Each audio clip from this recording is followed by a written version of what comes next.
Bunganar. Bunganar. Bunganar.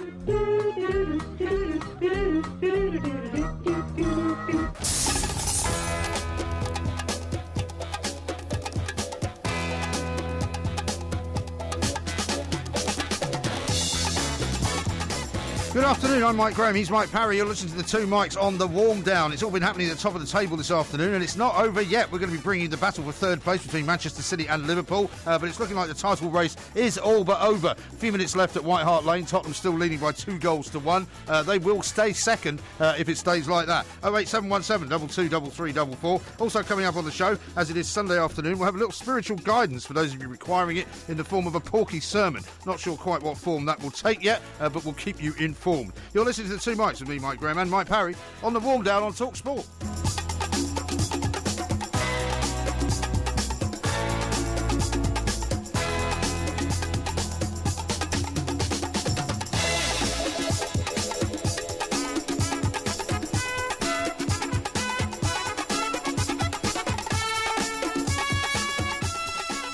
This is Talk Sport, this is the warm down. I don't think they've ever called a show that before, so I'm delighted to be able to say that for the first time ever, it's time to say good afternoon on this show to Mr. Mike Porky Parry. Very good afternoon to you, Mr. Parry. And a very good afternoon to you, Mike. And as you say, it's Sunday, it's spiritual day, it's family day. Why are you clapping your hands? Well, because I feel a sense of joyness, about the fact that it's Sunday and the fact that I like Sunday because families get together and, strengthen the old the bond between people who don't generally get to see each other during the week. Lovely one here, look, all the messages coming in now saying, hi guys, how you doing? And I love this one. It says, best news today is that the two mics are on whilst I'm cooking the beef, okay? Yes, okay. Has old Porky been in the pub all day? That's because you said earlier that I usually spend 8 hours a day. No, I didn't say that. What I did say was that somebody had tweeted in earlier, how are you going to spend your normal Sunday 8 hours in Wetherspoons if you're having to do a show for 2 hours in the middle of it all? Yeah, well, I can assure you I have Can you answer that? Yeah, I can answer. I haven't been anywhere near a Wetherspoons pub today. Really? And maybe... How about any other kind of pub? No. Hostelries are something you do after you've addressed. This will be a very unusual Sunday for you then. You have to wait till 6 o'clock to have a drink. Yeah, quite unusual actually, to be honest. Really? I do regard Sunday as a family day. But anyway, that's by the by. Southampton could be about to equalise here. By the that by. was probably the weakest shot I've ever seen by Shane Long. Yeah, never mind. He missed an opportunity there. But so far, the weekend has thrown up an awful lot of positives and not too many negatives. There's an awful lot of people, actually, without wishing to become commercial here, taking pictures of themselves with your newly delivered pork scratchings. I know, that's very kind of them. Thank you very much indeed. Yeah. We are determined to conquer the world, but we won't say too much about that because, of course... Well, when you say we, it's more you, really, isn't it? Well, no, you've got an interest in it because you are sort of partly involved. Have I? In the sense that... In what sense? What, in the sense that my picture is not on the front? Yes. In the sense that my name is nowhere near the packet? Yes. And in the sense that you are solely responsible for all of it? Yes, absolutely right. Right, so which bit am I involved in? Well, it makes it a winner that you've got nothing to do with it. That's how you're involved, mate. And let me tell you, one of the reasons... God bless him. One of the reasons why I don't mind having my picture taken with you on such a regular basis is because, by contrast, I always come out better. Is that right? Now, we've got some news for you. Mr. David Campese is coming on the show very shortly. Now, this is a guy who you claim is your old mate. You say that you staggered around France with him for the entire duration of the 2007 Rugby World Cup. I said I moved by train, plane, and sometimes boat, actually. But you didn't know who he was, and you didn't know about his legendary status until you actually got to the final, when you saw his face in the programme. What a load of nonsense. Because you just knew him as Dave. I'm going to ask him about it. That's just an apocryphal story. Of course I knew who I was working with. He was one of the most famous rugby players in the world. I don't think he did. All I did at the end was How many caps has he had for South Africa? He plays for Australia. I just thought I'd see if I could catch you out. Oh, really? Yeah. So how many caps has he had for Australia? Well...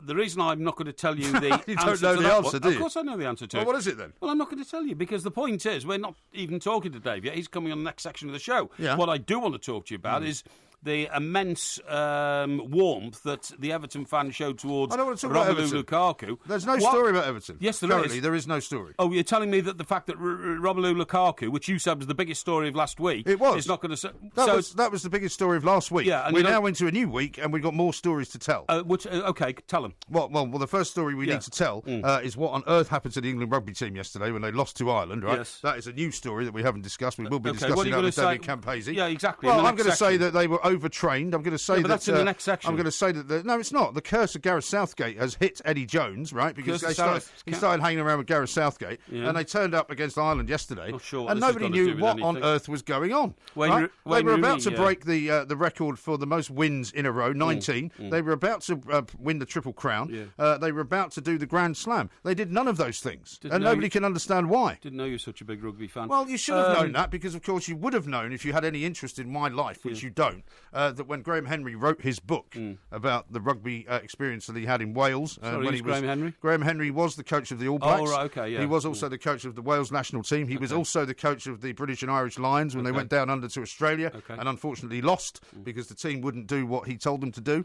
That he gives me a very, very big hello in the opening section of the book. That's excellent. So that's why I know a lot more about rugby than you do. But there we are. Okay. Now, what do you think about the fact that Wayne Rooney wasn't in the lineup today? Do we know whether this is because he was injured? Well, he's recovering. He's said to be recovering from an injury. What we do know is that he was certainly available in terms of the injury if they wanted to pick him. So he might not have been 100% fit, but the word is that he was not ruled out by injury. Right. Okay. I presume he's now ruled out by the fact that he's no longer really the flavour of the month.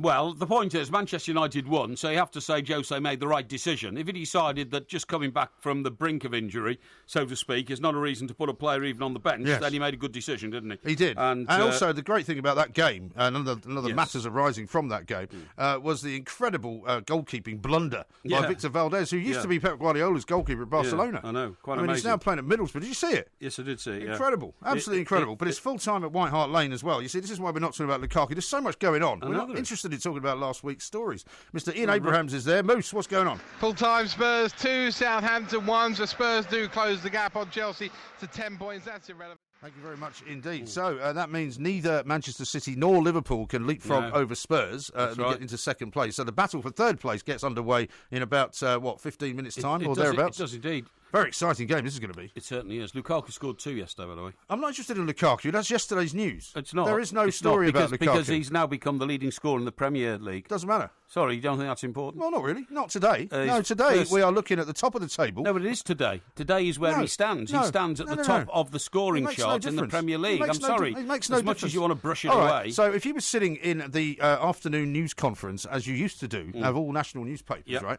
you would be suggesting that the back page lead for tomorrow in the papers should be Lukaku's the top scorer in the Premier League. Really? It will be the battle for Lukaku now, because every time he scores a goal between now and the end of the season, his value goes up by 5 million. Is that right? It's amazing, isn't it? Well, you say that. Yeah. But you see, the thing that I find more interesting than that is that you're now more or less resigned. I do find lots of things interesting, but you are now more or less resigned, as I can tell by the tone of your voice. Not that at all. Lukaku is leaving. No, and not you were at all. being very belligerent last week when I suggested that was what was going to happen. No, not at all.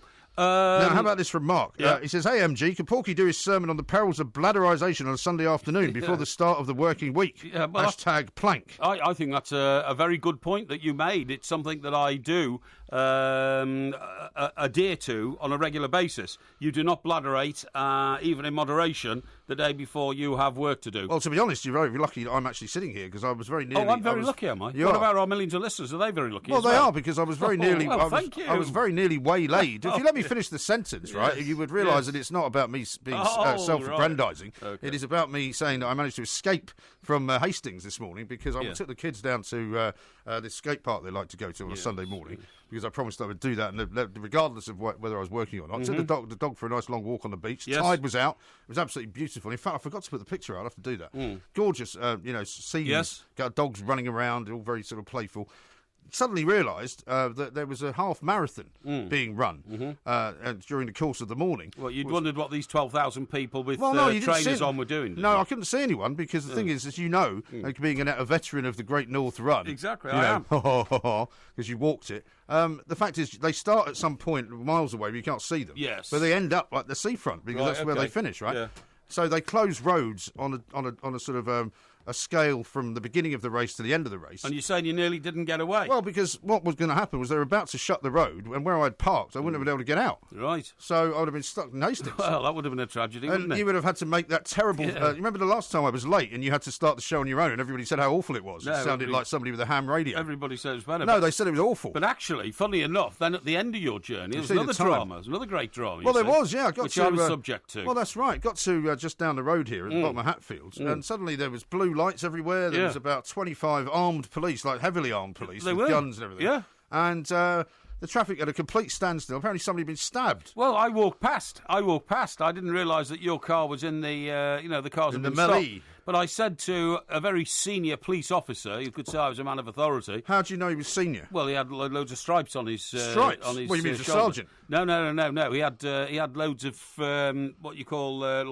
fruits type stuff on his fruit on the peak of his cap. Wasn't that the guy from the Turkish restaurant? No, it wasn't. No. And I said, "What's going on here?" And he said, "Unfortunately, we've had a stabbing." He was Russian, was he? No, he wasn't. No. And what was he doing there? And Are you sure it wasn't someone from the KGB you were talking to? And this is only like 200 yards away from Talksport Towers. Somebody got stabbed. Sunday lunchtime. Dangerous area. I mean, what is the Police Commissioner of London doing? Yeah, well, they're too busy repainting those cycleways blue, aren't they? That's the trouble. Yeah. Anyway, look, we've got David Campese coming up. We've got loads and loads of news on Manchester City versus Liverpool as well. Tottenham, of course, getting their 3 points. They're staying up there in second place. We are the two Mikes. This is the warm down.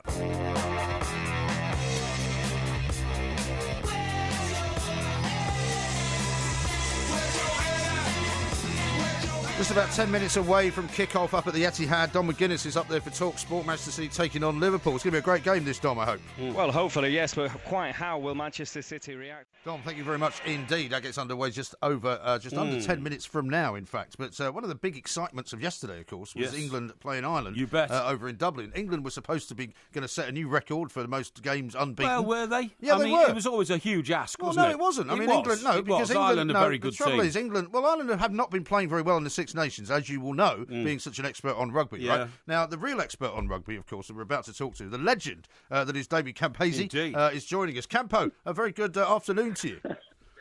I don't think I'm an expert. I'm an old expert, not a new one. No, Campo. You are the expert, man. And by the way, compared to Porky, everybody's an expert. By the way, I'm one of the few people privileged enough to have worked alongside you, Campo, at a World Cup, at a Rugby World Cup. So don't take any notice of my colleague. Now, here. Is it true, Campo? Can I ask? Because you did spend a fair bit of time with Porky in the 2007 World Cup in France. Is it true that you've never seen anyone drink that amount of wine and actually still be alive? No comments. Hey, well, come on, Campo. What are you talking about? He's not exactly digging you out of a hole here, is he? Well, we have a certain relationship. Porky's has claimed for... Look, you got to realise in France you've got to drink wine, don't you? Well, of course you have. Everyone was part of it. Yes, absolutely. The original wine. Did you ever have any embarrassing moments like having him removed from restaurants for singing or anything like that? No, nothing. No, none of that. No. Very, very polite. Definitely not. I think the biggest. Very well. Thank you, Campbell. I think the biggest recollection of that was that England went so far in the tournament we couldn't believe it, could we? And it was that's right. It was astonishing that they got to the final and then sort of imploded. But, exactly. But nevertheless, Campbell, let's bring it right up to date. Do you think England should be disappointed that they didn't create history yesterday when it was, according to my colleague here, on a plate for them? Yeah, look, I think England have been playing very well. I mean, it's. Eddie Jones has done a fantastic job, and I think that with the amount of resources, the amount of money, really, that's England. They should always win the Six Nations. But Ireland, they're hard to beat. The Irish at home, they beat the All Blacks last year, the first team to do that for many, many years. And you could just see that sometimes, you're doing well, but when you get to Ireland, even when I've played them, they're one of those teams that you've got to watch until 80 minutes. Yeah. I mean, what did they do specifically? What did they do specifically, Campo, yesterday to kind of thwart England? Because it seemed as though England never really got going almost, didn't it? No, but I think if you look at that game, England were waiting for something to happen. They didn't try to make it happen. And the Irish just keep on coming. They'll give you 80 minutes. And they did yesterday. But you watch the England attack, they were very... not non-committal, but they didn't really try things. They were just waiting for mistakes, and the Irish didn't make any mistakes. Right. And that's what England's done the last couple of games. They've waited on the opposition to falter, and they've capitalised. But yesterday didn't work. It didn't work. Campo, have you worked out how, your fellow Antipodean, Eddie Jones, took more or less the same squad of players that failed so miserably in the last World Cup under the previous coach, Stuart Lancaster, and has made them, such a powerful force in the world, and, even to the point where there's going to be a showdown now between England and the All Blacks? Yeah, look, I just think it's a different approach. Eddie's a very, very tough guy for a little person. And I think that's his problem. You know, little people always make the most noise. Well, that's the trouble I've got with Porky. Yeah, watch it. Yeah. But I think he's very, very lucky. I mean, as I said, England's got all the money, you know, and also they've got some really good players. And what he's done, he says, right, you're good, but you're not that good. So basically, everyone's on notice. If you play bad, you're gone. And that's what he does. He scares the living daylights out of you. But again, he's got the results. And I said that to you guys when he first got the job. I said, he's going to win, but it's not going to be pretty. Right. And if you start losing, he's going to lose his marbles, which he did against Italy. Yeah. And I was very surprised yesterday. He said, I'm going to take full responsibility for losing. The players played the game. You can't blame a coach. He said he didn't prepare them properly. He said he didn't prepare them properly. The worst. Yeah, because he was talking in the press too much. He loves to get out there and talk about pumping everyone up and all that. My theory as well is that he allowed Gareth Southgate, who's the England football coach, into the training area. And this is a guy who, for one reason or another, has not had great success, you know, as a coach. And I think that may have rubbed off on him. But the other problem, of course, for Eddie Jones is that all we've heard for the last sort of, I would say, 3 or 4 weeks and in the preceding time before the Six Nations is that England are now on their way to becoming the best team in the world. And we always know that, you know, they'll meet Australia or they'll meet the All Blacks and then we'll find out. Actually, well, they've beaten Australia, haven't they? They've sorted them out. Well, no, they haven't, though, because in the end, you know, it always seems to me that England prepare for World Cups in the wrong way. They peak at the wrong time, if you know what I mean.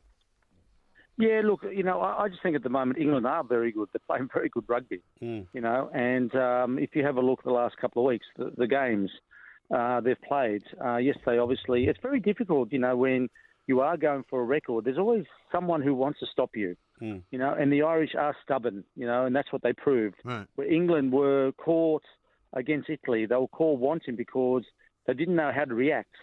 When something was doing something different, everyone's going, well, you can't do that. Yeah. And yesterday, all Ireland did was keep the ball, put pressure on, and England really didn't get any chances. And that's what happened. That's what great teams do. You know, the All Blacks got lost to Ireland last year. They came out a week, 2 weeks later and played Ireland in Dublin. It was bloody hard, but then they turned up and won. You've got to have something different. You've got to have something under your sleeve every time you play. You can't do the same thing over and over again. It just doesn't work in the modern game. Well, you see, that's so interesting, because I was going to say to you, now that Ireland have beaten England and brought this incredible run to an end, does that give hope now and comfort to the other nations, you know, even in the Southern Hemisphere, that they found a way to unravel the Eddie Jones spell? Yeah, look, you know, even if you look at the last season's tour, the spring tour and all that, I mean, if you have a look, even the tour last year to Australia, which you won 3-0, if you go back and have a look, England, yes, they deserved to win, but England didn't really play a lot of rugby. They actually waited for Australia to make a lot of mistakes, and they capitalised. Yeah. And that's what I was saying yesterday. They were hoping that Ireland made some mistakes and they'd capitalise on that, but it didn't happen. No. So you've got to have more under your armour. Yeah. If that doesn't work, okay, guys, let's change to something else. Sure. And that's what I think's wrong now. Everyone's so predictable that you can't change if something happens. Yeah. And just before we finish up, what did you make of that bizarre situation with France and Wales yesterday when they ended up playing an extra 19 minutes? I'm sorry, guys, but that referee is one of the worst referees I've ever seen in my life. Incredible, really? Isn't it? Blimey. And you like referees. Look, I saw 3 incidents where there should have been a penalty to Wales, and the referee gave nothing. Right, sure. Yeah, it's ridiculous. Referees can win and lose a game, and that's really wrong. It's still wrong. But I can sit down with you. Next time I come to London, I'll sit down. I'll show you 4 games where he's actually made some really bad decisions that cost teams games. Right. And he still referees. That could take 2 bottles of Chardonnay to get through that one. Yeah, probably, but Campo. as long as it's not French. It's not French, exactly right. Absolutely. Well, listen, Campo, delighted. I'm sure we'll speak to you again soon. The Lions tour, of course, is coming up. Yep.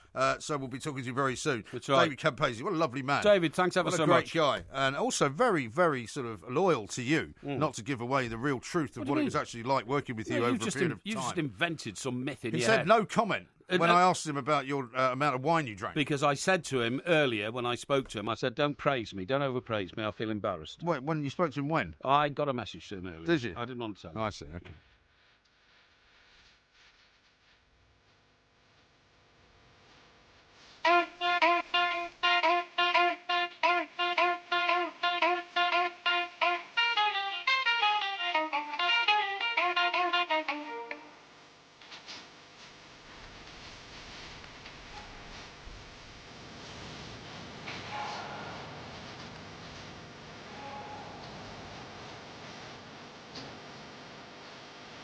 What a great song that is.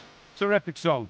Does it not remind you of Back to the Future? Yeah, I suppose it does really a bit, but I mean, just reminds me. Well, you know, the bit at the end where he's playing. Yes, that's right. Yeah, of course it does. Yeah, but he's 90 years of age. He's just died and all that kind of stuff, right?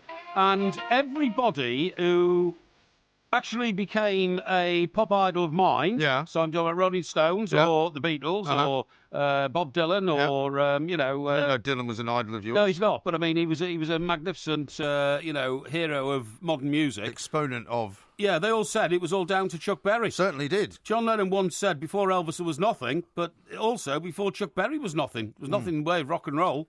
Well, he certainly was quite a character, wasn't he? Oh, no, he was well known for being difficult, I would say. Yes. In terms of negotiations, and he refused always to go on stage until he was Unless he handed got the the cash. money in cash up That's front. right, yeah. And he wouldn't wait for it to be given to him afterwards. Well, I'll tell you what, if we'd done that a few of our live shows, we've been on tour for the last 2 years. We'd be doing all right. We'd be doing much better off. Well, I don't think we've ever done badly, to be honest. We haven't done badly at all. We've never lost money, which is more than many people can say. And also, actually, yes. You do have to be somebody like Chuck Berry to start throwing your weight around like that. I know you'd like to be. Yeah. But, I mean, not at all. You go around demanding things from people, they just tell you to get lost. Anyway, look, the point is that this morning I got a bit of stick because Well, because you were, as usual, fairly tasteless in your remarks. I wasn't. Yeah, you were. What I said was... You were sort of dismissive of Chuck Berry and his legacy. No, in my second tweet about Chuck Berry this morning, I just said, and by the way, Chuck Berry is so old that even I can't remember one of his records getting into the pop charts, right, except for My Ding-a-Ling, which was a bit of a joke record, well, really. It wasn't really, a great record, was it, you know? No, it was a bit of a joke record. And then people said, you know... A novelty. What everybody missed out was that when I was out feeding my ducks at 5:30 this morning... You see, the trouble is with you, is once again, you've managed to make the death of an iconic musical figure all about you. Well, people You're telling us about me. my tweet about Chuck Berry. When I was out feeding the ducks this morning, well, the people were upset with me. You know, does it never strike you that you are actually acting like the most narcissistic person alive? No. I'm trying to explain why I wasn't at all ungracious about the death of the great Chuck Berry, because previous to the one that people sort of had to go at me at, I said this morning, what a shocking thing to wake up to find that the legend Chuck Berry's died, and as I feed my ducks, everybody's in mourning. Yeah. And that was, you know, rest in peace. Well, thank you very much for giving us that particular perspective. You haven't got a Chuck Berry story to tell us then? No, have you? No, only the one I know about the fact that he would always demand the money up front before he would actually go on to play any live shows. That's right. What I would tell you though is that another guy that we were a bit more familiar with has also died. A guy called Jimmy Breslin. I was alerted to this by somebody on Twitter. Whose name currently escapes me. I think it was Peter. I'm not sure. Very sad. But this is a guy who was an iconic. He was Pulitzer Prize-winning reporter. Columnist in the New York Daily News. Also, author, of course. He had one of his books made into a film, The Game That Couldn't Shoot Straight. He also wrote a book about the New York Mets. Can anybody here play this game, which is tremendous? And more famously, I suppose, what he's known for was the guy who corresponded with or got letters from the son of Sam, who was the killer back in Boston. the sort of 70s New York. No, it was New York. New York, sorry. Yeah, who was sort of famous for killing sort of sort of courting couples. That's right. You were in like in cars and stuff. They would go park and do what people do in cars. In lovers' lanes and that sort of stuff. Yeah, and he would go and kill them. And he started addressing letters to Jimmy Breslin, who was a columnist. Yeah. And as he said afterwards, he was the he's the only killer he knew that knew the difference between a colon and a semicolon. He was quite a literate guy, the son of Sam. But he was a very powerful and massive figure. He was fantastic in sort of New York society. And if you haven't read any of his books, I would recommend him. Jimmy Breslin is his name. Yeah, he was. And we saw him occasionally, didn't we? He came in at the bar with Dick Oliver, who sadly passed away last year, I think. We did, that's right, yeah. He was a radio and a newspaper man. But I remember talking to him once on the day when in the New York Daily News he'd written a piece about getting sandwiches out of machines. Because they have a lot of those in New York. They certainly did. Well, they used to have that 90s. Place on 42nd and 3rd Avenue, that's right, didn't they? Yeah. They had a special name. It was where it was like something Eteria. That's right, it was. And just get food out of there were no human beings there, and he wrote this fantastic column about it in the New. And I was in Costello's that night talking to him about it and getting the perspective on how he managed to weave such a fascinating story about something that was inanimate and didn't have any humans in it. And he was a special kind of reporter because he was an old-fashioned reporter who actually went and did things. I mean, I'm just reading in one of his one of the obituaries that back in the Crown Heights riots in 1991, which is when I was still there, there was a big problem with race between a Jewish community and a black community, and he was actually dragged out of a cab and beaten to within an inch of his life. Yes. And left with his press card and his underpants, and that was it. Yeah, that was you know, it. Yeah. He was in his 60s in those days. Bit harsh, that. No, you're absolutely right. He also had a style of writing which he invented and was copied by a lot of English reporters. Yeah. I would say Well, it was the new journalism, wasn't it? Yeah, it was him and sort of Tom Wolfe and all those guys. Oh, Jimmy Lawton, who I worked with on the Daily Express, who Yeah. was a fantastic sports journalist, he took some influence from him, no doubt about it. Yeah. But also, even to this day, Oliver Holt, who is a great friend of this station, Ollie, sometimes write columns in reportage. Yes. So just to explain to everybody, instead of writing a column which is sort of a factual, opinionated column, a reportage is, for instance, doing something and writing that like a column. Like, for instance, Ollie once, when an athlete claimed that they couldn't make a drug test and that they shouldn't be penalised for not making the drug test because they couldn't get there because of a traffic jam, Ollie went out and got into a car and drove the route at the same time that the athlete said they'd gone and proved that you can get there. Sure. That sort of thing. Yes, exactly right. And I mean, wonderful sort of lesson in journalism that the guy was. So we shall mark his death as well. And what I didn't know, in fact, until I read this, because he wasn't a massive friend of mine or anything like that. We knew him. Yeah. But his two daughters died in their 40s before he did, which must be a absolutely terrible thing to have to endure. Yeah. But there we are. So we've got lots more to do. We'll be going up to get some updates from the game up at Manchester City. Keith Richards loved Chuck Berry, didn't he? Keith Richards certainly did love Chuck Berry. Yeah, absolutely right. Where is my mind? Where is my mind? This is Talk Sport. We are the two Mikes. We're at the Warm Down, which is the first time this show has been called the Warm Down, as far as I'm aware. I'm not sure how often this particular show will be going on, but we do report every time we need warming down. A little bit later on, because, of course, it is Sunday, and some of you may need some spiritual guidance. Now, I've got a couple of tweets and texts to read out to you. Yeah. One here from Sean, who's in Hastings, who says, Mike, I was one of those people doing the Hastings half this morning. A bit windy. Perhaps you and Porky could do it next year. No, unlikely. I think my half-marathon days are over. You've never been in one, have you? Yes, I have, yeah. Well, you know full well. You know full well I did the Great North Run. The Great North Run you walked. Yes, but you can't count walking around one course your half-marathon days. Well, as I had acute heart failure at the time, and it would have killed anybody else who'd walked 13 miles, so you keep saying. I will call that a victory, OK? Well, you keep saying you had acute heart failure, but you seem to have managed to do all sorts of things which most people without acute heart failure could never do. You've seen all the documentation. You make a bit of a fool of yourself, well, really, I don't trying really. to deny I have seen I've them. never had a heart problem. But nobody's ever seen anyone recover so quickly. You sure you didn't just make it all up? No. I am as I keep telling people, it was a miraculous recovery. Yeah, here's one from Madge. She says, once again, a beautiful tribute from Mike Parry on Chuck Berry. He's 90 years old, he's just died, and all that kind of stuff. Well, no, that's not fair, is That's it? What you said. Look, the point is that he's a very famous man. He died, and people react in all sorts of different ways. I said that he was the father of the modern rock and roll. What more can I say? Do you want me to sort of produce a leaflet and say, Chuck Berry, the greatest man ever? What you could do is perhaps just give some thought to the words that you're about to speak before you speak them. Well, I do all the time. Don't worry about it. Most of our millions of listeners appreciate them. I see. Worry not. Here's one from Mark, who says, Class Porky, international community speaks English, then points to the Ballon d'Or. Mm-hmm. Yeah, the Ballon d'Or. Yeah. Here's one from, where are we? Minor, who says, the problem with England rugby is that not enough intelligence to adapt. Most players now grown from club academies and there's no free thinking. Yeah, well, I've been thinking that, actually, over the last 24 hours since that Ireland game, so I totally agree with that one. OK, all right. Good. Now, I've got a little surprise for you. Oh, yes, what's that? Because something has come into my... You've got a surprise for me? Yeah, well, I'll tell you what, that in itself is a surprise.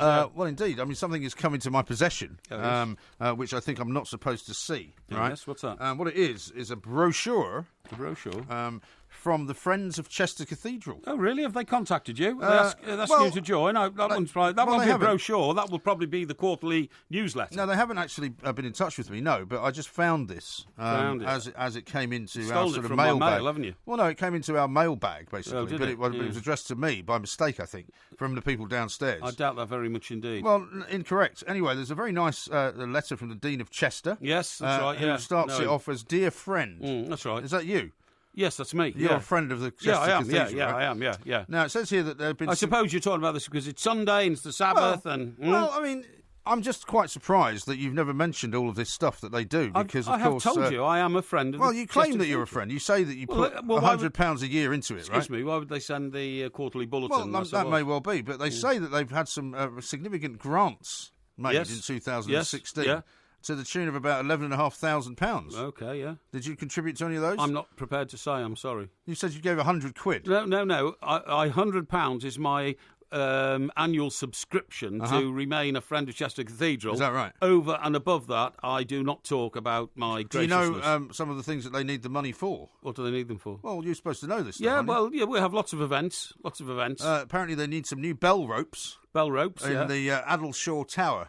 Well, yes, that's the new bell tower, actually. Is it? Well, when I say new, it was built about 40 years ago, but it's much newer than the rest of the cathedral, put it that way. They need lighting the rest of the cathedral is about enhancements. 600 years old. Lighting enhancements in the nave. The nave has had a lighting problem, I know that, yeah. What's wrong with the nave, then? The nave, it's a bit dark. Is it? A bit dull. Isn't that the main part of the church? The nave? Yeah. Do you like, know what the nave is? Yeah, the nave's like it's like a corridor off the sort of... No, it's not. The main... nave is the main body of the church. Well, that's what I mean, off the main hall. Is it a cruciform cathedral? Is it what, sorry? Is it a cruciform cathedral? No, it's not, no.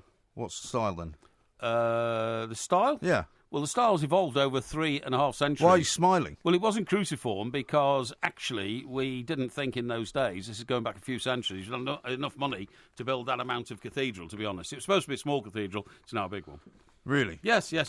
Why do I get the sense that you have no idea what you're talking about? No, of course I do. I don't know what relevance this is to our TalkSport show Now, today. the membership secretary's desk is obviously a hotbed of activity, right? Because they're constantly giving you tips as to what you can go and see. Yes. So I want to know whether you're going to any of these events. Right. On Tuesday the 9th of May, the Chester City Regalia is going on in the council chamber of the town hall. Oh, okay. Are you going to that? I won't be able to make that, I'm afraid. You've been invited to speak at it? What? I probably would be, but I can't, for goodness sake, I have a full-time job, doing other things. Have you? How about on Tuesday the 13th of June, which is probably a day you could take off if you wish, Nick Fry. You know who he is? Nick Fry? Yeah. No, I can't say I'm not familiar with Nick Fry's Pilgrim Trail. Trail. Where's he pilgriming to? You'll follow in the footsteps of the pilgrims through the cathedral.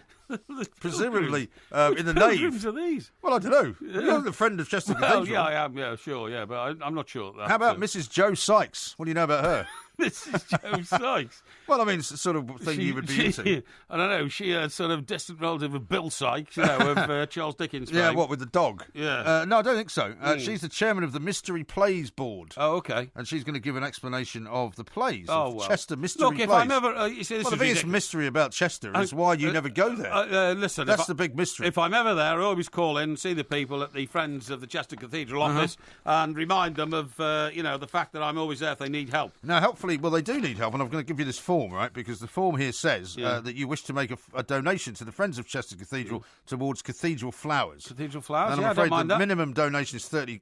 Yeah, OK, I don't mind that. So would you mind doing that? Yeah, OK, yeah. Cathedral flowers displayed week by week. I enclose a cheque for, however much you wish to enclose. OK. To Friends of Chester Cathedral's flower account. Yeah. And then you also have to tick the box so they can do all of that. Get the gift aid off the back of it. I can do all of that. And then you please return that to Mrs. Liz Hardman.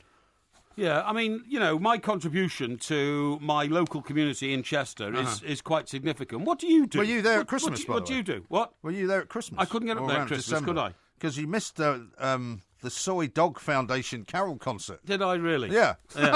Yeah. Well, This is an event hosted by Will Young. I didn't know you had a connection with Chester. Will Young? Yeah, Will Young, the singer. No, not me, Will Yes, Young. Will Young. How many Will Youngs are there? It must be Will Young. Really? What would he do? What would he do in Well, Chester? here he is. He's the Soy Dog UK ambassador. Oh, I see. Okay, so he sort of tipped up, did he, for an event? Well, he tipped up, as you say. No, he came up there to present an event. Well, that's excellent. I'm very pleased. And it's all about saving or ending the suffering of dogs and cats in Asia. Do you know what? Fighting the illegal dog meat trade. He's good like that. Yeah, and that's good, very Christian. Yeah. I do think people would rather be talking about, Hey, Matthew Kelly did one as well. Lou Carcoon. No, actually, I've had a a tweet about that. So it's great that we're doing this new show called The Warm Down. Yes. But why spoil it by talking about yesterday's news? Well, it's not yesterday's news. Lukaku's yesterday's news. It puts it into a completely new perspective now about where it all goes next. So I see. I wouldn't worry about that. Adrian says this: I'm hearing from my spies that Mike Parry was slumped in Yates's Wine Lodge in Leicester Square a few hours before the warm down. No, it's I didn't not know true. there was a Yates Wine Lodge. I in didn't Leicester either, Square. and I haven't been anywhere near Leicester Square. I can assure you. What about Matthew Kelly? Matthew Kelly? Yeah. What about him? He apparently did an event up there. So why don't you do anything for them? Well, I mean, you say that you're helping them all the time, Well, but I all like you to. do is give them money. According to this, right, the Matthew Kelly evening was filled with several stars of stage, television, and film. Okay. And it was a glitzy and glamorous affair. Well, it would be. Well, why weren't you there? Well, I mean, I can't get to everything that happens up there, can I? I've got lots of commitments on my hands. Well, it seems to me that you don't go to anything. No, that's not true, and that's not fair. Well, I think you should make plans to do something for Christmas. I think what you should do is, why don't you offer them that the two Mikes will light their Christmas tree or something like that? Oh, will you'll happily travel up to Chester no, to do that, will you? I'll have to absent myself at the last minute. Oh, yeah, But, sure. I mean, if you could sell it to them, why not? Yeah, well, I don't mind helping you out. Yeah, well, I think once again you're just trying to find, well, I mean, I just want you to send them some more money. with which to beat me. Not at all. Not at all. Which I find rather. I just find we should be talking about the fact that Arsenal are in a terrible pickle. Arsenal now, really, are in a terrible pickle. They've now dropped down to 6th place, I think, haven't they? Did you see Alan Shearer's verdict on Arsenal last night? I mean, it was very, very damning, I have to say. And he's an ex-professional footballer who doesn't easily, he's very cutting about his fellow professionals. That's what I mean. He doesn't easily call them out. But is that not a penalty, by the way? The way he said, no. Surely that's a penalty. I don't think it is. Have a look. Look, he just clipped his heels. I'm looking on one of the internal monitors here. I think it was a clash of legs, really, wasn't it? Clash of legs. I've seen them given. But then, yes, well, we all have. And so whether or not they're in discussion about that at the moment, I don't know. I think Jurgen Klopp obviously thinks it was a penalty. Well, he did, yeah. It's very wet up there. They're all wearing the baseball hats and woolly hats and waterproof gear. Well, they do say it rains a lot in Manchester. Yes, exactly, yeah. Yeah, but let's get back to Arsenal because you're right. I mean, we were here yesterday doing the show, the warm-up. Yes. As the game began. Yes. And Arsenal went 1-0 down. Yes. And then they equalised. That's right. And then it just the wheels came right off, didn't they? Well, and people were actually saying after the game, because you've always been a great supporter of Theo Walcott, that Walcott once again had a pretty bad game. Well, no Arsenal player played I'm not singling him out. No, exactly. Well, what the experts say in that game was that the marking was so bad, and when you look at the slow motion replays, you realise that actually those West Brom players were allowed at will just to stroll through the defence at all set pieces and just pick out the ball when and where they wanted it without being challenged. Well, do you remember what I said to you about Steve Bold? Yes. Yesterday. I mean, he's meant to be the defensive coordinator. Yes, that's right. He's a fantastic defender in his own right when he plays. And he sits on the bench looking mystified all the time. No, but ever since he's been involved and Pat Rice left, the defence has been woeful. Yes, that's right. Absolutely awful. Absolutely. Do you know, some top professionals said, I mean, even Thierry Henry. Who? Right, Thierry Henry. It's Thierry. Yeah, Thierry Henry, who is, of course, Arsenal's record ever goal scorer. Even he said, I've never seen anything as bad as this. No. I mean, if that's... And by the way, for the first time, Arsene Wenger said, didn't he, post-match, I have decided on my future. And most people now are interpreting that as maybe he's made his mind up that he's going to go. Well, do you know, we were told, I think, some weeks ago... I can't remember who it was that said this on TalkSport, but they said that for the first time they believed that there was a slight change in the kind of change in mood of Arsene Wenger. So the mood music. Well, I mean, it's time now for them to start thinking about who the next manager is going to be. Really, I think you're absolutely right. You don't think so? Jamie Vardy was good as well, wasn't it? I like to see him back to Jamie top Vardy. Form. Yeah. Good at what? Well, against West Ham. Okay, I thought Leicester were very good. All right, they're one of my picks.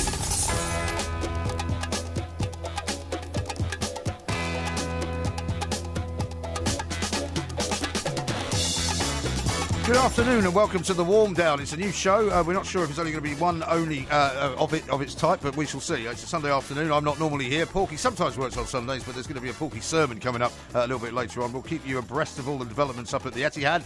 Don McGuinness is up there for us. It's 0-0 currently, just after half an hour gone. 08717 2233 44. You're listening to the Two Mics with me, Mike Graham, and Mike Parry on the Warm Down on TalkSport.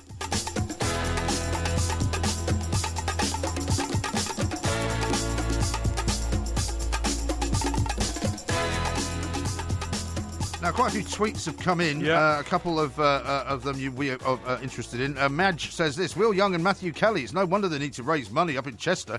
Maybe Porky should sell some Porky scratches in the vestibule. Hey, that's a good idea. Yeah, I'll have to get the franchise for that up there. You're absolutely right. Absolutely right. A couple of people are asking if we're going to be on Sky News in the morning. We're not actually, no. But we will be back at another time. But we'll let you know as soon as last Monday. Very enjoyable. Know about Thank you. that. Now, here's an interesting one, right? Yes. It came in a little bit early. This is from Richard. It says MG reading, I've always wondered how your mother and sister ended up living in the USA. Could you tell the story on air, please? Right. And then he says, the recording of you singing with your sister was incredibly moving. As someone who lost their mum when I was 18, hearing your dad was haunting. Yeah. You see? Yeah, absolutely. People really were moved by that. Yes. Apart from you were the only one who wasn't, of course. Rightly so. Well, I knew your father for many years, and he was alive, and it was very nice to hear his voice. You're absolutely right. But I could put a face to the voice, so to speak. Yes, indeed. Absolutely right. Yeah. Liam says this, your working day should consist of broadcasting, not listening to excellent podcasts. I'm not sure who's addressing that one to. No, I'm not sure. There will be another excellent podcast coming out, of There course. certainly will. A little bit later on. You're absolutely right. Yes. Now, what are you doing after the show? Why? Well, I'm just asking you. Why are you asking me? I'm interested in what you're doing after the show. There's no secret agenda. Why are you getting so aggressive about everything? I've just given up smoking. Have you not noticed? Oh, right, okay. And how's that going, by That's the way? my excuse. Well, I haven't smoked for a week and a half. How do you feel, you know when you get bladderated, like on a late night at home, maybe Saturday night, maybe last night, doesn't that pang to want to stick a cigarette in your mouth and set fire to it and, and inhale there are the nicotine? Isn't that unbearable? Yeah, well, it's not unbearable. No, I mean, you just have to have willpower. You know, I mean, the problem for me is something that you don't have in... I've got loads of willpower. Great amounts. No, I mean, I'm not the one who is incapable of throwing off the various habits that I've had all my life. No, you say if that. I had to stop drinking, I would. If I had to stop smoking, as I have done, I will, and I have done because I've done it before. You're a good but man. Stopping is not that difficult. It's staying off them that's the hard part. Well, you're absolutely right. You know what I mean? And as I've never been a smoker... Don't talk rubbish. Well, no. It's fair to say I've There's never been a loads of smoker. pictures of you smoking. Yeah, okay, one or two. You and used to some of them... smoke all the time when I knew you. Oh, rubbish. You did. No, rubbish. I never did. Never You at used all. to buy menthol cigarettes on a daily basis and smoke them. Well, yeah, I don't. Why would you deny it? I don't think we even ever met on a weekly basis. We didn't work in the same building. What? I used to see you every day. Now, what do you think about the... Have you had some kind of lobotomy in the last couple of days? Now, what do you think about this I used to see you line? in Costello's every day. Well, that's a long time ago. Now then, what do you think about this line that was floated this morning, that Pep wants Messi this summer? Pep Guardiola wants to sign Barcelona superstar Lionel Messi this summer to spearhead his rebuilding of Manchester City. Well, I think it's rubbish, frankly. I think it's rubbish. The story's been written about 10 times already. Well, it's to be honest, I would never diss a story written by a colleague of ours in the newspaper business. Who's this one written by? Well, I'm not going to say. Why not? Because it's unfair to try and make out that we're criticising him. We're not. Well, All I'm going to have to find it now. He's 29 years of age, right? Who is? Messi. He's 29 years of age, right? Yeah. And at 29 years of age, to say that you start rebuilding your team in his image over here, that's not right. Well, do you know, interestingly enough, I was listening to a match report, I think, from the game that Barcelona lost in La Liga, which was, I think, the game before... or the one just after they beat PSG. That's right. And where it was said that Messi actually had the worst game anybody had ever seen him have. That's right. And he hardly touched the ball. Yeah. He took a couple of free kicks, which ballooned over the bar. Yes. So it's entirely possible, actually, that he's not... Certainly not only is he not at his peak anymore, but that he's actually on the decline. But aren't I right in thinking, wouldn't Manchester City fans out there agree? By Neil Fizzler. Yeah, that's right, yeah. He's not somebody I know that. Wouldn't Manchester City fans agree with me that to bring Lionel Messi to Manchester City now, just because Pep Guardiola's there, would be a disaster? Yeah. Because wouldn't it focus the attention of the whole team far too much on just one superstar individual at the expense of a rebuilding operation for the whole team? Maybe so. But do you know what's interesting about Manchester City, and you may or may not agree with this, and in fact I'm sure there'll be Manchester City fans that will strongly disagree with this, but there's something missing at Manchester City. I'm not sure. There is, I don't know what it is. Yeah, there is. I mean, you can look at Liverpool, you can look at Everton, you can look at Manchester United, Chelsea, or even Arsenal. You kind of know what's going on. Manchester City seems like they've got one bit of the jigsaw missing.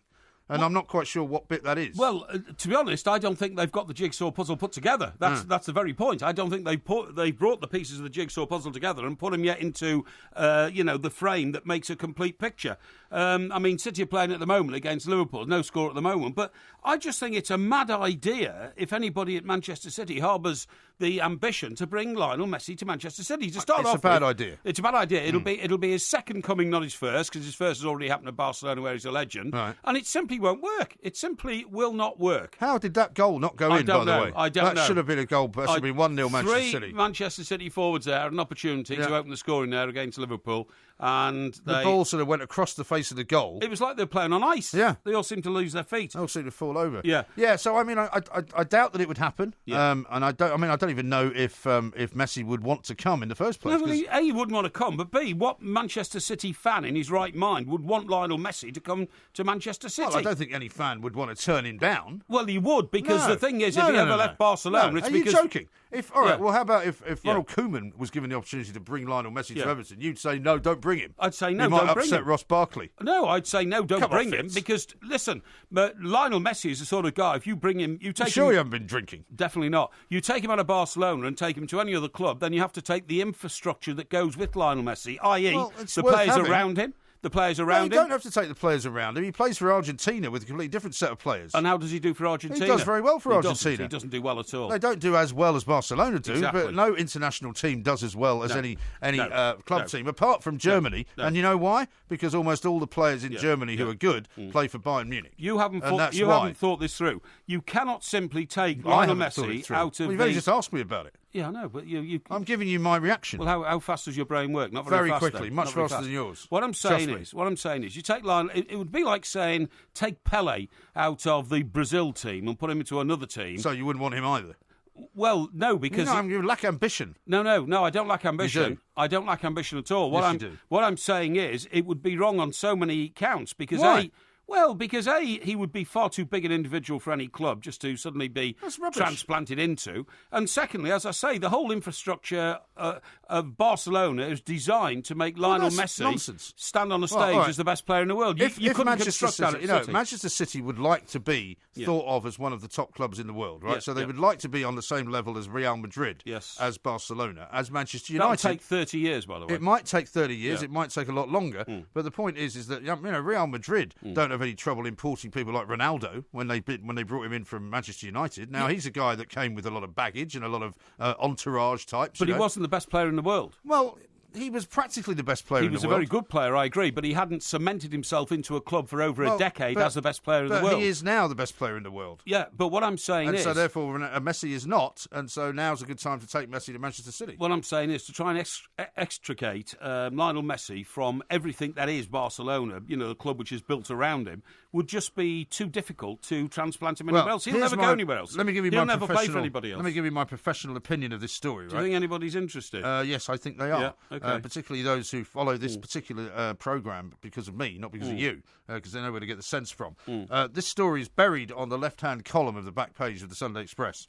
If they don't even believe it, because if they did, they'd be putting it in a bit more of a prominent position. Well, no, because the headline only says Pep Guardiola wants Messi this summer, which is a good way of getting out of the No, fact but that it's already. I mean, this story's been written 10 times already. I told you. you could actually substitute 5 different Premier League managers for the word Pep. So you could say Klopp wants Messi, Koeman wants Messi, Conte wants Messi. It's a one story. What I'm saying is it'll the never only happen. thing that's actually interesting about this story is the final paragraph, which says this: currently, City don't have a single superstar who features in the top 10 bestsellers for replica tops, and signing Messi would provide a massive boost to their commercial income. See, that's the thing that's interesting about City. They haven't got that's true. a star player. Yeah. Which is surprising, isn't it? But it's not a very good reason for buying a player, is it? Just so he'll sell Well, more. commercially, more yes, shirts. it is a good reason. Well, yes, but I mean, these guys don't need the money. These guys who own No. Manchester City want world domination. No, but my point by the is, quality of no, their but my players. point is that if you want to be a superstar club, you need superstar players. Otherwise, there's no point. Yeah, but you develop your own.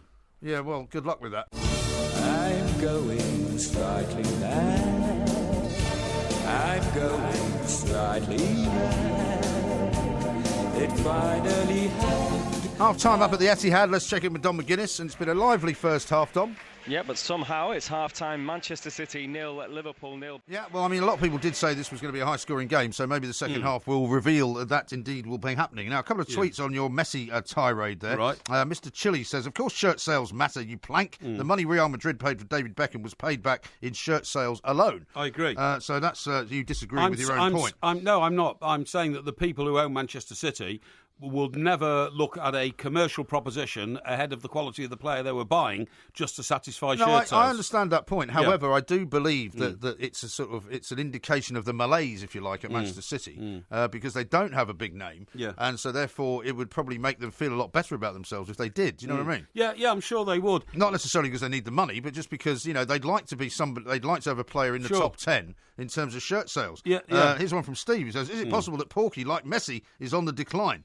Can he have a look in his decline journal?" No, not my decline journal. But I'm just looking at this point that you made again. Currently, City don't have a single superstar who features in the top 10 bestsellers for record tops, and signing Messi brought in massive boost. What I think the point they're making there is that actually the amount of shirt sales that attaches to a player's name is a good indication of how big a superstar he is. That's what I'm saying. And they haven't got any superstars. Well, that's what I just told you. Yeah, but you also, as an adjutant to that, you said the money's important, but it's not important to Manchester City. No, it's the quality of the player. I've just clarified that point for you as well. Sure, I don't have to do everything twice. No, I don't understand. It's a very short show, this, so we have to say everything twice. Are you going home for your Sunday dinner tonight? I'm not sure if there's any Sunday dinner, to be honest, because by the time I get I home... can't be bothered waiting for you. Well, no, because it's too late, you see. The boy's got to go to school tomorrow. Yeah. And so by the time I get home, it will be nearly 8 o'clock, which is a bit late to have a roast dinner for them. I mean, I would have one, but I didn't get the impression... shall we say, from those who might be making the roast dinner, there would in fact be one when I returned. That's right. Do you know who fascinates me? Lord Alan Sugar. Lord Alan Sugar. Because we had him in here once, didn't we? Yes, we did. And he was quite sort of, shall we say, clipped with us. Well, he's a very interesting man. And funny enough, there was now... Can you imagine if he was Prime Minister? Yeah, I can imagine if he was Prime Minister. I think things would get done. But the reason... Well, no, it'd be like Donald Trump, wouldn't it? Well, maybe. But, I mean, things would definitely get done because he's done an awful lot of things. I mean, the point is... Well, as I often say, when there were only two types of computers in the world, and he's often criticised for this, his was not the best one. Well, it doesn't matter. He made himself a billionaire by starting a computer company, so that's but his okay. computers weren't very good, were It doesn't matter. I mean, who says that? You would worship a guy like him because basically he produced a lot of tat and made a lot of money out of it. I mean, how can you criticise any man who makes a fortune that high? And by the way, I'm not a computer expert. I don't know if they're any good or not. What makes you say they weren't very good? Well, everybody will tell you they weren't very good. Well, I think that's very unfair. Amstrad computers were very much the kind of, I don't know what you would call the Ford Anglia of computers. Well, that's grossly unfair. I mean... Yeah, but as you say, you're not an expert, so what do you know? Well, bearing in mind that the computer market was not as massive in those days as it is now, and he was a pioneer. Now, the reason that I bring all this up is the fact that Lord Sugar was one of the few guys in the early days who managed to take on football clubs. I talked to him for quite a long time, at Piers Morgan's party. Yes, I know, yeah. Which you weren't invited to. That's right, yeah. And managed to make a success of it financially and then come out of it with a profit. Don't you want to know what we talked about? Yeah, go on, yeah, tell me. Well, we talked an awful lot about... different television programmes, about how, he was fundamentally interested in television. Right. And how he'd like to do more television programmes and actually be involved in the process rather than just front the one that he fronts, The Apprentice. And did you talk about Spurs? We didn't really talk about Spurs. That's what I would have talked to him about. Would you? Him running Spurs like that. Well, I think anybody who runs a football club is a source of utter fascination. But the one statistic in this piece I read about Lord Sugar today was that he was asked, why he'd never gone abroad and all that kind of stuff, because there are advantages to living abroad. Oh, you mean as a sort of tax exile? Yeah, he says, I haven't got a problem. He said, my personal tax bill last year was £56 million. He said, I'm very happy to pay personal tax bill? Personal tax bill. No, I'm not joking. My personal tax bill was £56 million. So even based on, say, 40% or something like that, well, that means he's making somewhere in excess of 150 million personally. He said... I pay tax at 45%. I don't mind. My personal tax bill was £56 million. Many would go abroad to dodge that, but I love living in England. He said, "Well, he's a very big sort of. He's got a big family as well, and he's very family oriented. So I suppose he would want to be close to his family. Right? Well, in the early days of TalkSport, we were trying to do sort of deals with individual clubs, radio wise and all that. And I used to go up to White Hart Lane and talk to his son Daniel, who was running that part of the business, and they're great, efficient. How did family. that go? It went very well. We struck some deals and not others. But the point is that about that £56 million tax bill. He says, "Do I feel overtaxed?" Well, no, not really. 45% is a fair rate. My personal taxable is 56. See, you would say that's not true. You would say 45% is way too high, right? It depends what politicians spend it on. But anyway, he says, my personal taxable is 50 million a year. Many people would go abroad and dodge that kind of tax, but I love living in England. Yeah. And actually, what people forget is if you pay £56 million, don't forget about the £130 million that I'm left with. Yes. Well, exactly. And I mean, you can't really spend that kind of money, can you? No matter how hard you try. Speaking of which, did you notice that Rolls Royce sitting outside quite when we remarkable. arrived for work this afternoon? It appears to have a sort of a Middle Eastern plates, doesn't it? I think it's from Kuwait, right. if I can read the plate properly, and it's got a left-hand drive. I've actually taken a picture of it. You took a picture of it? Yeah, I took a picture of it. You should be very careful doing that, you know. But I didn't take a picture of it with the number plate, but this is the most astonishing... Because, you know, I'm surprising some bodyguard didn't emerge from the shadows with an Uzi. So am I. To cut you down at the knees. So am I, but this Rolls-Royce, a fantastic vehicle, is parked right outside the front door of TalkSport Towers. It has got a red centre body, if you see what I mean. You know, the bonnet is red. Well, the bonnet is red. They do this kind of two-tone car and the now. roof is red. Yeah. And the roof is red, but the side panels are, in fact, black. Yes, that's right. And that is a standard issue Rolls-Royce now, of that particular type. It's not custom made like that. Right, okay. Because I remember looking at it once when my sons were interested in sort of, you know, you can go on these websites and build your own car. Yes. And they used to like to go onto these websites and build your own car. Yes, that's right. And so they do this two-tone Rolls-Royce now. Yeah, exactly. Well, ridiculously expensive. Yeah. I have to say, it's a car that takes your breath away, isn't it?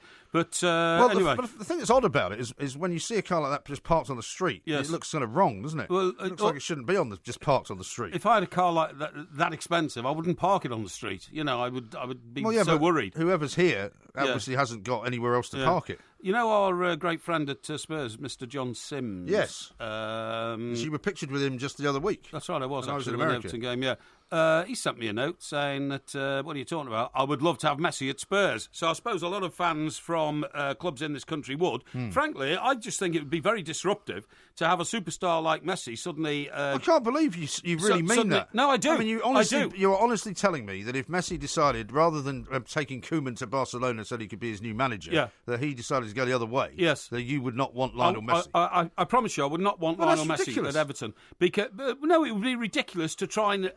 I mean, what about the dressing room morale to start off with? When you've got a guy who's the most famous footballer in the world, and the guy who has achieved more than any other footballer who's living today in terms of awards and all that kind of stuff. It's also been pointed out, by the way, when you said Ronaldo was not the best player in the world, he had won the Ballon d'Or already before he went to Real Madrid. Yes, okay, that's fine. So he was the best player in the world at that particular time. Not as many times as Lionel Messi has been. He's still trying to achieve that title, and he probably will get it one of these days. But what I'm saying is, it would be so disruptive to any club. I mean, if you've got a plan at a club... That's a ridiculous point of view. No, it's not a ridiculous point of view. Anybody will tell you that if you suddenly grafted onto what you've got now a Lionel Messi or a superstar of that enormity, it would cause untold problems. Then, if that's your attitude, then your club will forever be mediocre, I'm afraid. No, they won't. Steve says this. I didn't realise that Porky wasn't invited to Piers Morgan's party. I didn't know this. I thought they were friends. Yes, this they are. Is very strange. No, it's not a problem.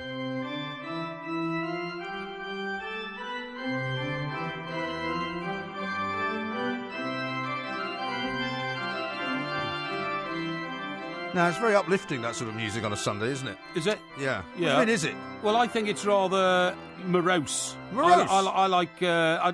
I don't like church organ music. I think it reminds me of that's funerals. Unfortunate, because you're about to be delivering the Porky sermon, okay? I know, and what's going to happen here is I'm going to read a passage, and it's from John 3, verses 1 to 3. Oh, I know it, yeah. And I'm going to ask you to interpret it for us. Fine. So if we keep the music just sort of going along, yes, that would be very good. Okay. Would you mind listening and concentrating instead of staring off into the distance? No, I am just... Are you ready? Just concentrating. Yes, please. Because I want you to interpret this, please, for us. Certainly. And it goes like this. See what great love the Father has lavished on us, that we should be called children of God. And that is what we are. The reason the world does not know us is that it did not know him. Dear friends, now we are children of God, and what we will be has not yet been made known. But we know that when Christ appears, we shall be like him, for we shall see him as he is. All who have this hope in him purify themselves, just as he is pure. So there you are. Okay, yeah. So would you care to give us your version of what this is all about? Yes, I think I know exactly what this is about. The Yeah. interpretation put on this is all about people who live in small communities, Okay. and they have to bond with the rest of the world, and that you can't always live in a small community. For instance, you've heard of the NIMBYs, haven't you? Not in my Yes, backyard, and that kind absolutely. of stuff. Yeah. I think this is relevant to this, because what I think this refers to, although it was written obviously hundreds of years ago, thousands of years ago, it's about whether or not the greenbelt should be expanded at the moment in this country, because there's not enough houses to live in. How's it got anything to do with the green belt? Well, because if you see each line of this, what it relates to is that you must give of yourself to a community rather than being an individual in a community. I see. And giving of that to that community means spreading greater love for those around you and for those in your society. I thought this was all about the fact that God was going to make himself known to us. Yes, well, in a way he does, but it's all spiritually. I mean, God doesn't make himself known to us by suddenly appearing as a vision or anything like that. Really? You get it in like brainwaves, don't you? You feel that you are communicating at one. Well, isn't this about the with- second coming? No, not really. No, You no, sure? no. It's not about the second coming at all. That's a completely different argument. Is No, it? this in modern day society, this relates to the fact that we have to build a lot more homes in this country. For instance, I'll give you an example. Right. Okay, and the problem is there's a big battle going on between those who say that you've got to protect the green belt, whatever that is, and those who say that you can, in fact, take bits of the green belt and build on them. I mean, we're not going to sort of concrete over the Vale of Glamorgan. We're not going to concrete over. not. We're not going to concrete over the Peak District in Derbyshire. But what we should do is we should go to the edge of forest and say, well, actually, not a lot of people Well, like ever the New come Forest. here. Yeah, the New Forest in particular, where there's no trees. Well, somebody sent me a picture, actually, of a load of trees in the New Forest Well, just there were a the few. other day. There were a few Quite a trees, lot. but it doesn't look like Sherwood Forest, does it, or anything like that? Well, no. But anyway, look, I mean, getting to this, what we've got to do is you've got to remember that this is a passage which means the world must accommodate everybody, in every form, and that it doesn't matter who your God is, so to speak. We all have an Almighty, so to speak, which you look up to, and all Well, that not kind of everybody stuff. does. And the spiritual If you're an guidance. atheist, you don't. Well, of course not. No, but atheists are a pretty small proportion, I think, of society in itself. Yeah. Really? But what I'm saying is that we mustn't be selfish about our own needs. We have to spread the word that we are a society, and within that society, we have to welcome people into the way of thinking that makes us all happy, productive, and as one family. Yeah. As I sometimes use the word "my flock" when I'm talking about the people who we communicate with in our everyday job, our life, our ability to reach out. And this is what this is all about, without a shadow of a doubt, okay? Okay. I mean, when he says the reason the world does not know us is that it did not know him, that means basically seek the inspiration that you may not have already had. And if you seek that inspiration, for instance, and you were a NIMBY who was saying, not in my backyard, you might change your mind and say, no, actually, I feel we should open up the pastures green. The old famous song about, did he ever walk on England's pastures green? What, Jerusalem? Jerusalem, that kind of stuff. Not really a song, is it? Well, it was turned into a song, Or a wasn't it? hymn, really, isn't it? That's right, yeah. And did those feet Yeah, you don't have to sing it. in ancient No. times, and that kind of stuff. I think And that's enough of the sermon and now. I think that's what this is all about. This is the interpretation I take on it, having read both the transcripts of the traditional Bible and the modern New Testament. Okay. Here goes from Mark. He says, hey, MG, I didn't think it would take long for Porky to get round to talking about his slum landlord business in the sermon. Hashtag plank. No. Let's go back to the Etihad, though, because there's been some dramatic developments. Indeed. Dom. There's a penalty, as it is. James Milner, the former Manchester City player who's been getting booed this afternoon anyway. He is now Liverpool captain, playing at left back, and he's going to step up to take this. Jeers and boos all around the Etihad. He steps up and scores. Right-footed. He sent Caballero the wrong way. Thank you very much indeed. Don McGuinness there reporting in from the Etihad. A massive game this for Manchester City. Yes. If they lose this game, Yes. right, I mean, they're never going to get anywhere near the top three, really, are they? No, I think you're absolutely right. But it's not just that. It's the morale boost. I mean, the lack of morale boost, having gone out of Europe and all that. And then, Well, don't forget, they've got to play Manchester United yet. yeah, of course they have, yeah. And Man United are only 4 points ahead of Man United at the moment. Of Manchester City. Hey? Sorry, what did you say? I said they're only 4 points ahead of Manchester United at the that's moment. right, City are. Yeah, that's right. Yes, that's what I'm talking about. I tell you what, that was a fantastic penalty. You think of the pressure that he was under there, Milner was under there. That was terrific. And now let me see. There's 51 minutes. They've got a long time to go. They've got 40 minutes to hang on. So will Liverpool? Well, it's only, the second half's only just started. Will Liverpool dramatically change now the way they're playing. Is Kloppy going to start Kloppy? Bringing on substitutes and that Kloppy? sort of thing, to try and Kloppy? restructure the team? Did you notice that he turned his back, by the way? Yeah. While the penalty was being taken. You see, I don't like that. I don't like that. Why don't you like it? I think that lacks some sort of bottle or something. If Maybe he's superstitious. Maybe he turns his back. Well, I've never seen him do that before. But I haven't. But that doesn't mean he hasn't done it before. If you can't stand on the touchline and watch your captain smash away a penalty, and you have the confidence that he's going to do it, I think that's if I was James Milner, I'd have said, "What, boss? Why didn't you watch me smashing the penalty away?" I don't think he would care. And he just said, "I couldn't. I was too nervous." No, and then but James Milner said, no, "Have you got no point, faith in me?" Why are you making up an entire conversation? I'm not. You are. No, I'm saying how I. You're imagining it. Well, look. You haven't stood in front of 70,000 people and smashed a penalty away at a top football ground. No, because I'm not, as you have often pointed out about yourself, a professional footballer. No, but I have done that. I have smashed a penalty away in front of 65,000 people. Look, you have not, because first of all, it was at half-time when nobody was paying attention. Excuse me, there were 65,000 people. Yeah, but they weren't watching you, were they? Of course they were. No, they weren't. Half of them were down the pub. The rest of them had gone to the toilet. No. A couple of other people getting a hot dog. No. There were probably about 4 or 5 people watching you. Anyway. And also, it was not under pressure because it didn't matter whether you scored it or not. It was under pressure to me. How was it under pressure? I was the captain of the team in the penalty shootout. It makes no difference. And therefore I had to lead from the front. So when I stepped up and smashed out, and incidentally... once again, here we are. I'm going to start pointing this out every time it happens, right? Once again, here we are in the midst of a top-table tussle between Manchester City and Liverpool, for third place currently in the Premier League. That's right. The most expensive league in the world.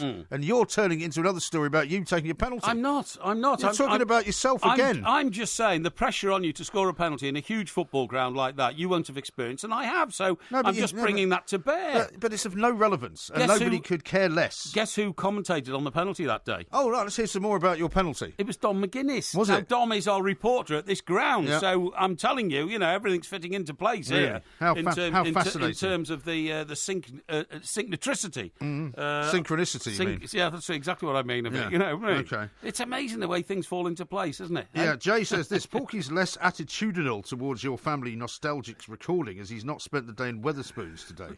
Oh, no, listen, this myth that I spend hours and hours in Wetherspoons, I don't. I go there on a Friday for fish and chips. You normally spend a lot of time there on a Sunday, don't you? No, that's not true. I don't. No, I don't. Here's one from Bear who says the warm down. Porky hasn't warmed up enough to call it a warm down. Sounds like a man in need of bladderation. That's very harsh. When we were talking about Lord Sugar before, I meant to tell you that he's actually admitted in this piece, no, I haven't got any friends. Well, he's quite an interesting guy because so interesting. He's quite an interesting guy because his relationship. I mean, his relationship with Piers Morgan is very funny because they're actually quite affectionate towards each other when you see them at certain points. Yeah, and they like each other obviously, but they spend almost all the time on Twitter and when they're together, being horrible to each other. That's right. Yeah, and really in quite a cutting way. So he's an interesting guy, but I mean, he is very focused on his family. We could do with him back in football because he makes things work and he ran Spurs very efficiently, more efficiently than they'd ever been run before. But did he not also say, or has said, I think he maybe to us when we were speaking to him about it, that football is such a mad business that you can't really treat it like a business, and that was one of the reasons he got out of it. He did, and in fact, not long after we talked to him, do you remember he rolled up a shirt on a TV show and talked about what did he call foreign players who don't have any loyalty? I can't remember. Carlos Kickabout. Oh, Carlos Kickabout, that's right. Yeah, and just threw the shirt away because I think he found it such a different business to anything else he'd done before. Nevertheless, he made a good success out of it. So. He certainly did. Now, this show's nearly over, by the way. Oh, yeah. And you still haven't answered what you're doing afterwards. Well, it's irrelevant. It's irrelevant because the day is over, more or less, when we leave here. I'll be going back to my abode and preparing for the challenges ahead next week. Challenges ahead? Yes. What particular challenges? We'll think about them and tell me about them in a minute because we're out of time. Yep. The boy who wouldn't grow up chasing his own tail. The boy who couldn't grow up. This is Talk Sport. We are the two mics. This is the warm down. We don't know if there will ever be another warm down show. There might be, but this one is on because of the fact that it's International Week, and we've also got a live football game on between Manchester City and Liverpool. Of course, it's 1-0 to Liverpool after that James Milner penalty. Now, Charlotte has tweeted this. My husband just asked me if I was listening to the two Parrys, Freudian slip or what? Two Parrys. Keep up the great work. Can you imagine if there was two of you? Well, I'm sure. How awful would that be? Sure, people would warm towards that one. Yeah, I don't think so. No doubt about it. I don't think so. Have you noticed, by the way, one thing we haven't sort of touched on? Gareth Southgate, of course, the England manager, has sort of hinted to his players that, he doesn't mind if they get involved with a bit of physical and all that kind of stuff. What do you mean? Well, one when way you it's say a described bit of physical, it's not exactly a very descriptive piece of English. A bit of physical. A bit more than that, really. I mean, the way it was described in one publication I read this morning, Southgate wants players to be streetwise but not cheat. You see what I mean? I see. So what he's saying is, I read a bit more about it, actually, this morning, and what he's saying is, if you can tempt a player into committing a foul upon you, you know what I mean, in certain areas of the pitch. Well, he said this before, hasn't he, that England, you know what I mean? particularly in international tournaments, have been slightly naive, perhaps. I mean, if you remember, for example, when Ronaldo famously winked as Wayne Rooney was getting sent off. Yes. You know, that kind of thing, and the David Beckham scenario in France. I think part of it was Jamie Vardy during the week when he was accused of a little bit of gamesmanship in that great victory that, of course, that Leicester secured. What you mean against Sevilla? Yeah, that's right. Yeah, against Sevilla, and there was a little bit of criticism next day. Was that really? Well, I mean, I think, and he apparently gave it the all clear and said no, that's fine. He said if Jamie Vardy wants to, sort of mentally tussle with another player and seek an advantage, as he did, I think you would want to be if you want to have the attitude of a winning sort of mentality. Yeah, totally agree. And you want to have somebody like Samir Nasri accusing you of cheating because it means you've got up his nose. Yes, that's right. Which is exactly what you should do. Yeah, no, totally agree. I mean, it's kind of ironic that Samir Nasri would be the one to accuse somebody of that. But you can do it cleverly and not cleverly, can't you? You can do it not cleverly by grabbing your face and rolling on the floor when the ball's a million miles away, as I think we know has happened. Well, I think there should be a certain honour about it. Yeah, I agree. But if you can do it cleverly so that a referee's not sure about exactly what happened in the the clash, the confrontation, as with the Jamie Vardy thing, or you tempt a player into doing something that you then gives you an advantage. The difficulty, then, of course, you should be doing it. The difficulty, of course, is that somewhere, and you will know this better than anybody, because you will know the inner workings of the FA. Yes. Somewhere in some tome that the FA has published, it will probably tell people not to do that. Because it will tell you to play in the spirit of the game and not to be attempting to cheat and not to be attempting to gain an unfair advantage and all of that. I'm sure you're right, but then again, in any business, there are written laws and there are unwritten laws. Oh, I see. So what you're saying is as long as you don't get caught. Yeah. You see, you're such you're such a creature of the dark side. No, I'm not a creature you of the dark side. You basically have lived your entire life trying to get away with stuff. No, I haven't. Yeah, you have. No, I haven't. You have exactly done that. I think in a 50-50 situation where you know that the guy you're opposing is just as likely to try and seek an advantage of you, you've got to be smarter than the average bear. I see. And make sure the advantage comes to you've yourself. Still got to work you've still got to work within the law, though. No, yes, yes, you have. Yes, you have. But it's about the spirit, and I'm very pleased that Gareth Southgate, who I've been a little bit critical of for being a bit too sort of philosophical about the whole thing, is very realistic because he was an international defender in saying no, where you can seek an advantage, do it, providing that you are not blatantly and flagrantly changing the rules of the game. It's not the kind of message you want to give to kids playing football, really, is it? Well, get away with it if you can. Yeah. Don't worry about the rules. Just make sure you don't get caught. Well, that's your message. I think that's the difference between you and I. I think that's the difference between, as you quite rightly say, being a winner and being an also-ran. And what have you won recently? Well, life is a race, and you find certain chapters. Listen, are you going to be going away this summer with your family and all that? Well, I don't know. Probably, yeah. Because I've thought about whether or not I will as well. You know what I mean? Really? Yeah. Well, you're not coming with me. No, I'm not coming with you. Yeah, no, I'm not telling you where I'm going this year. No, either. No, well, you can forget about that. When you're turning up. I thought about going off for a short break, right? I thought you were going to Greece anyway. Well, I'm going there for a wedding, actually, in June, but that's just for a couple of days. But well, that's long enough, isn't it? I mean, you don't like holidays. No, I don't know, and that's why I thought of a short break. But guess where I was going to go for a short break? Where? New Zealand. But the problem... it's a long way for a short break. Well, this is the problem. I investigated it, and the problem is... It takes 2 days to get there. Yeah, that's right, and 2 days to get back, and then you spend about 2 days in the middle. But, I mean, I do... Well, that's not very smart, is it? No, but I like sort of, for me, a long flight is an adventure, But, I mean, I think New Zealand's a bit too long, to be honest. I think if you're on a plane for that length of time, there's a pretty good chance that you'd be dead when they landed at the other end. You could be on the plane for 22 hours, believe it or not. There's a pretty good chance you'd be dead. And then spend only 2 or 3 hours there. But anyway... If you drank for 22 hours solid, which is what you would do... But anyway... I don't think you'd survive it. Anyway, looking through, various options and all that, have you ever fancied one of these holidays where you get on a train for about 6 days? No, seriously. What, on your own? No, with a load of other people. No. But I mean, I don't want to be stuck with people for that length of time. Well, neither do I. But these great train journeys are things like I do like the great train journeys. That's what I mean. I'm quite a big fan of those actually. So I was looking through all these options. So there's this great train journey across Australia. Literally from Perth to Sydney. Yeah. Fantastic. I've always adventure. fancied going across America, but I'll tell you, my sister did a trip from I think it was from Seattle up to Vancouver. Yes. Which on the train, which apparently is brilliant. Oh, exactly. And then across the Rockies and all that kind of stuff. And then there's one in South Africa called the Blue Train, and you go around the south... Cape of Good Hope or whatever. Yeah, Cape of Good Hope, absolutely right, and round the Stellenbosch and the wine fields. Stellenbosch. And then there's one... Steve McLaren. You can actually go from Moscow to Vladivostok, and which is brilliant. Okay. And there's one in China. We've nearly finished the show. You're just going to bang it. You're just going to sort of pad it out with this nonsense. But the one that came to my attention, which I thought was laughable, was great train journeys. Right. Join us 6 days. Vintage railways of the Isle of Man. I didn't think you could spend 6 days going around the Isle of Man. You go around here about 8 times. I'm not joking.